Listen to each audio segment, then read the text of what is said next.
Welcome back to the Yesterday's Tractors YouTube channel.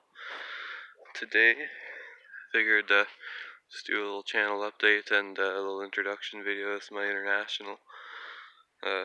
Probably will be doing a couple introduction videos. As you can see, I got another tractor over there, Belarus tractor, that I haven't really made a video on. I guess really the only one I've made much of a video on is the Massey 35, which you can see in the background there. Did some videos on the rear lift and stuff when I had a problem with it.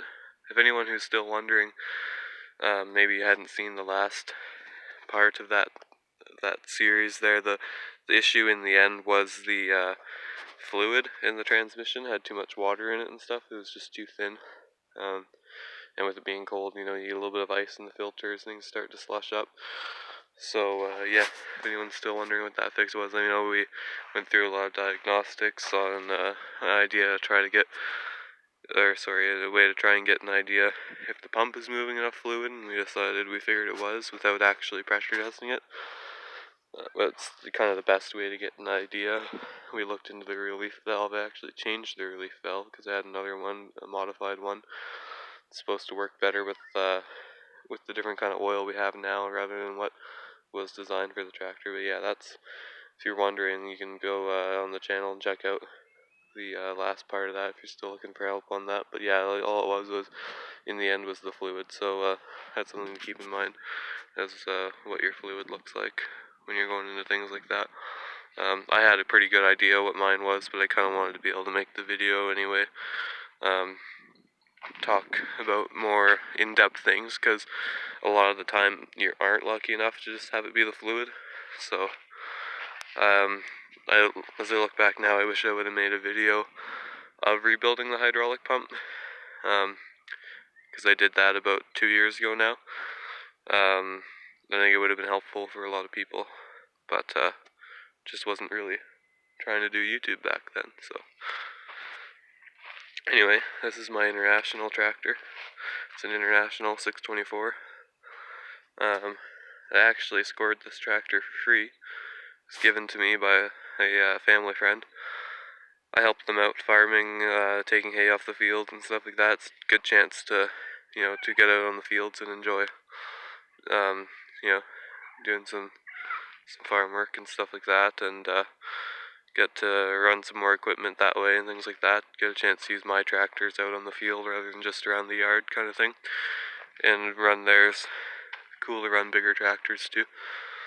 Things like that, but anyway, yeah, this tractor they had got for parts. They had one just like it back in the day, and they bought this one for real cheap for parts, mainly for the tires that were on it at the time. They took the tires off and put their old tires on it and just left it sit for about 5 years.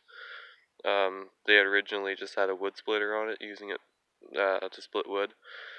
The reason I got it for free is because it was everyone's understanding that the transmission was no good.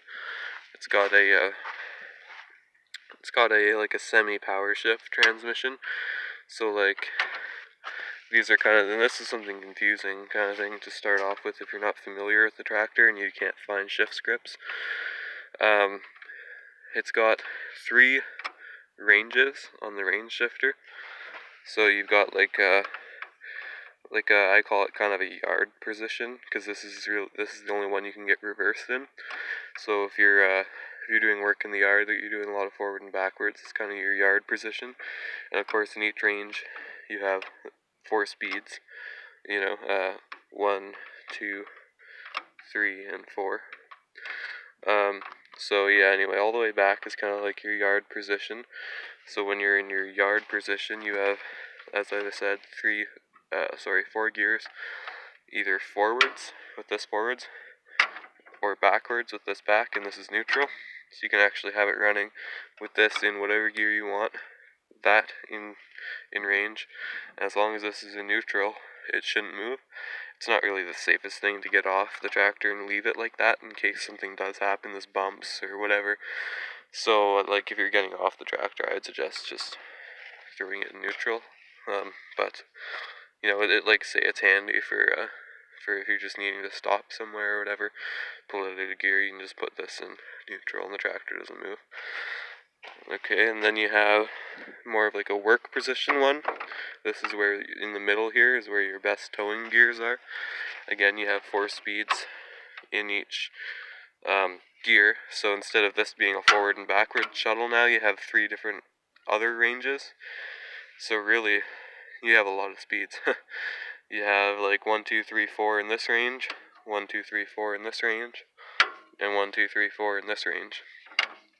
And then this is like your road position. I usually throw that forward, put it in fourth, and this is your slower road position, and this is your fastest road position, the absolute fastest the tractor will go. So if you're heading down the road somewhere, you know, that's usually the one you're going to be in.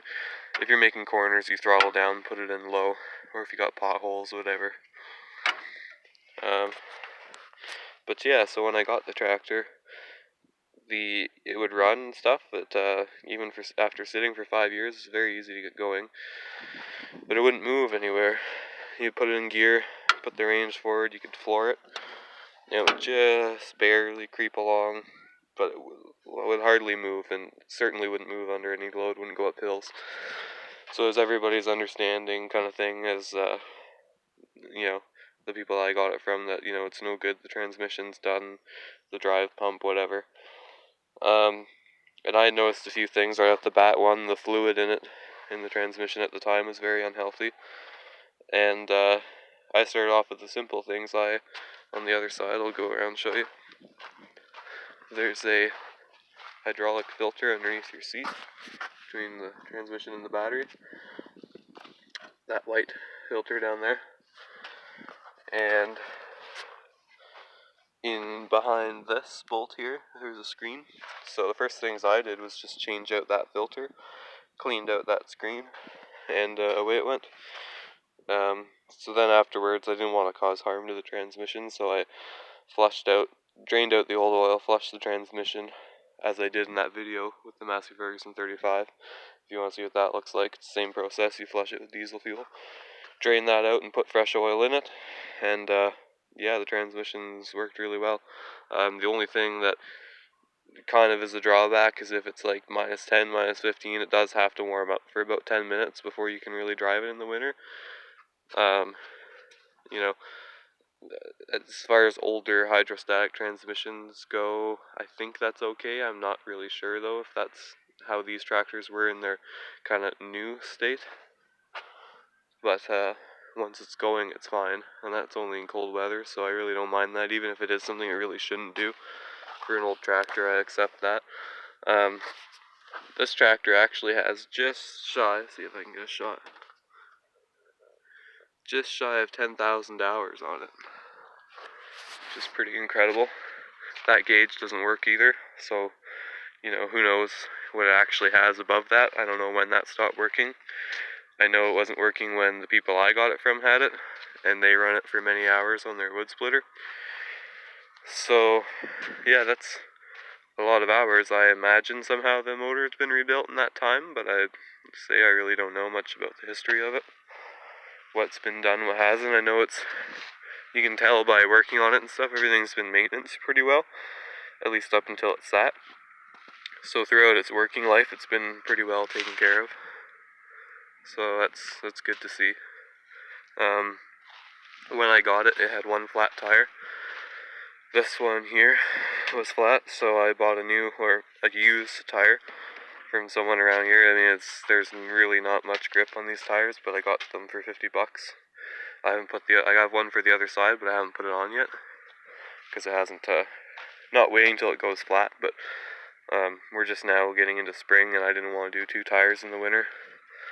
So I got a used tire, new tube, and welded. There was a hole in the rim, put a new plate behind it, and just kind of left this old part here for a little bit of, I don't really know what the thinking is there, but it wasn't in the way. I didn't feel like at the time grinding and cutting it off. So this is old rim, but it's all new in the back, welded in nice and smooth where the tube runs, so it won't puncture it.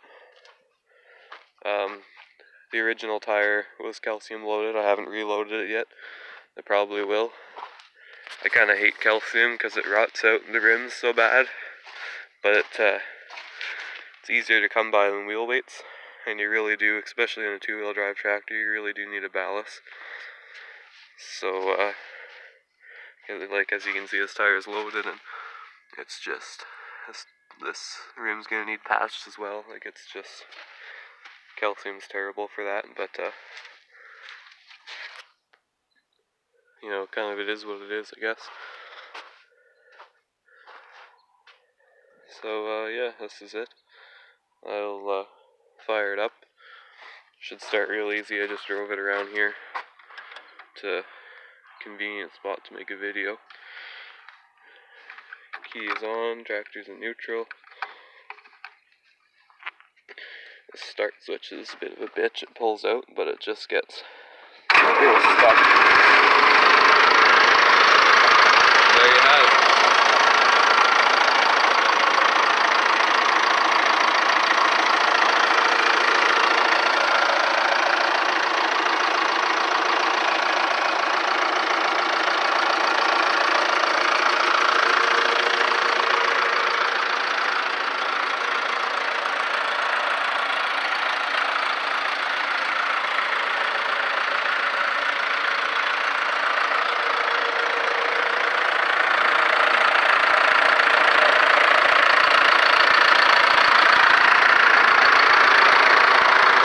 This seat I just threw on there, it didn't come with a seat, so I got to rig something up yet to actually secure it down, get it a little bit higher off the transmission. But it does me for now. This is the tractor I blew snow with all winter, so didn't really have a lot of downtime to work on it, and I work outside for the most part, so winter time's not fun for that.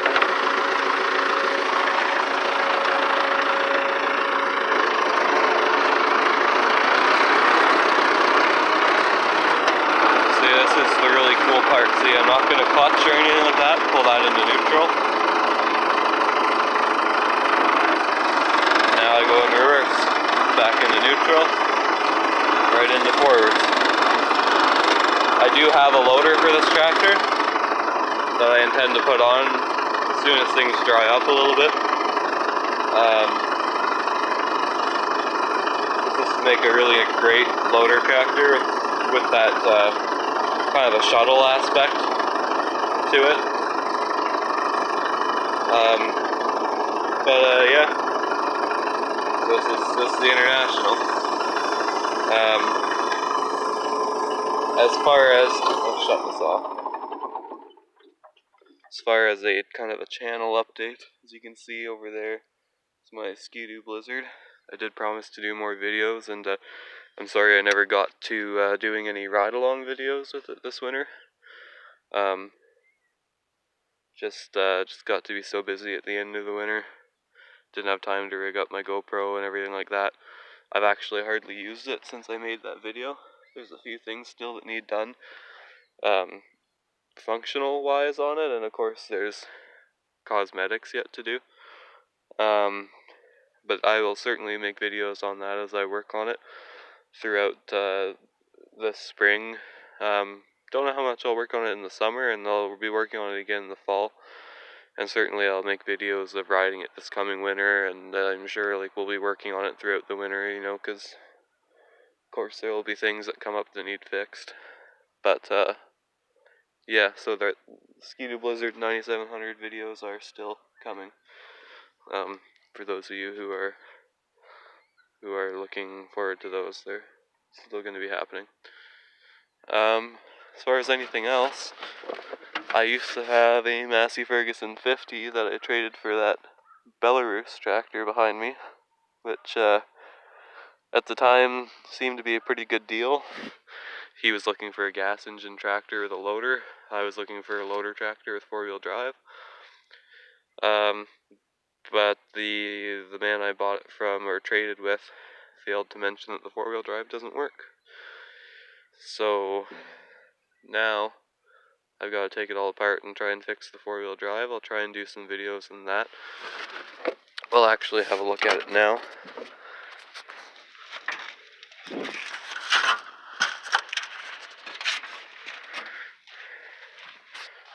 I've actually started taking it apart.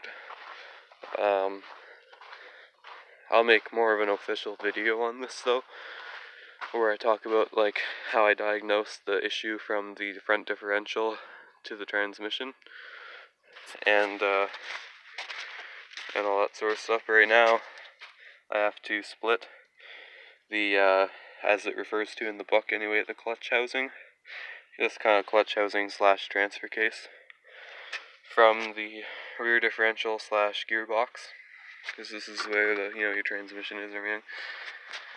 So I gotta split it there, which I'm like 2 bolts away from being able to split it the rest of the way there, and then find out what's broken. I don't yet know what's broken. I'm hoping it's something simple, but it could be catastrophic damage of some kind too. But I'm really hoping not. So you can kind of see in the sky, we're expecting a storm tonight and tomorrow. It's supposed to have some pretty crazy winds and a lot of rain.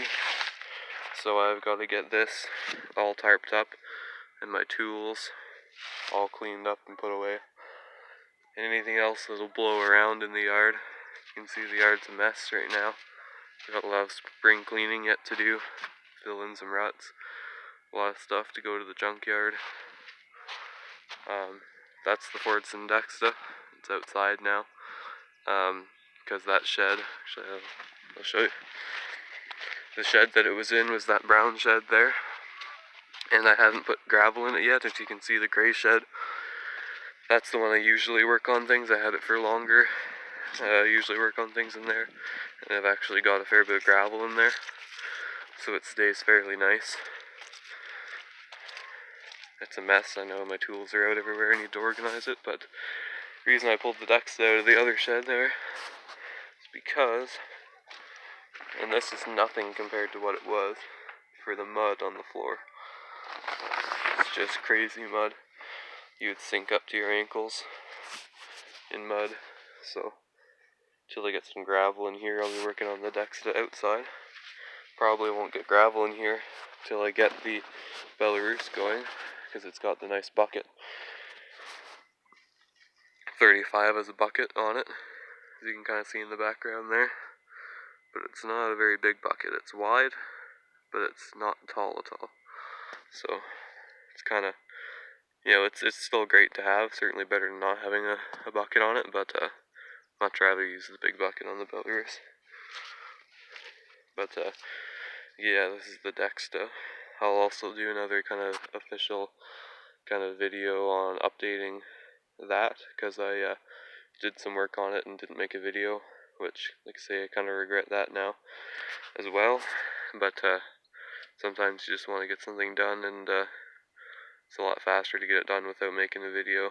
But I enjoy making YouTube videos, so something I'll try harder to do more of, especially I want to be able to help people out that are maybe working on things like this, and I know I enjoy watching videos, people working on things, and kind of find it kind of frustrating when they skip a whole bunch of things, So, haven't done much to it, but have done a little bit of work on it. As you can see, I still need all 4 tires for this on rims, because that tire is definitely shot, the rim is definitely shot.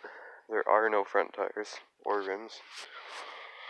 This tire actually holds air, but it's pretty rough, and the rim is actually good, so I have 1 rear rim. As far as the rest of the tires go, might just look for a whole kind of a parts tractor, Massey Ferguson, or something of this general size that has the same tires and rims for cheap, something with a blown motor or transmission or something, and just pull the tires off that. I need tires very badly for the Massey 35 as well. It's got really wore out backhoe tires. And there's not even 1/4 inch of lug on these, and they just plug with mud. As you can see, it's actually stuck here. As soon as you hit any kind of greasy surface, you get stuck. I took the chains off because I was using it on the road the other day, moved it from the horse farm back to the house here, and took the chains off for that, and now I need them back on because you can't get around at all. So hopefully we'll be have a video of putting tires on this. It'll probably be used tires again, like what I put on the International, except something a little bit better, something with a bit more lug for sure. Kind of dreading having to do these particular rims, because as you can tell they're the split rims, and those are really known for blowing apart when you're reseating the bead, if you don't have them set just right. So I'm not sure what I'll do there. I might just end up looking for at least different outer rims as well, but we'll see what's most cost effective to do. But yeah, that's kind of introduction to the International, and overall just a channel update. I've got the new tractor there, and a little bit of an update on the 35 and the Dexta. So yeah, now that the weather's nicer and I'm home on quarantine for God knows how long now, so there will be more videos coming for sure. Lots of free time, so yeah, stay tuned. I'm not sure probably what'll come up next is the official update video for the Dexta. I'll be explaining what I've done so far and where I'm going from now with that, and the Belarus's official introduction, and we'll talk about the four-wheel drive. Again, I'll talk about like diagnosing it, the four-wheel drive not working from the deciding if it's how I decided if it was the differential or the somewhere back in the transmission. It's pretty simple, so yeah, I'll be going over that in a different video. Hopefully they'll be coming out within like a day of this video. But yeah, and I will be working on editing things better. Now I'm just recording with my phone. I would like to get a bit of a camera or a camera quarter thing there kind of set up for better quality. I know I gotta get better myself at just, focusing the camera on what I'm talking about, and, a little bit more steady. I know it moves around a lot, but like I say, just recording with my phone, so it's kind of difficult. But right now I've hardly been doing any editing in my videos, just kind of post them up as they are. This video will probably be the same. I don't actually have any editing software right now, so got a long ways to go on that, but hopefully within the next 2 or 3 videos there will be a significant difference in quality. This is probably first or second video that I've actually recorded in full screen, so say improvements for sure. But anyway, till next time, have a good one.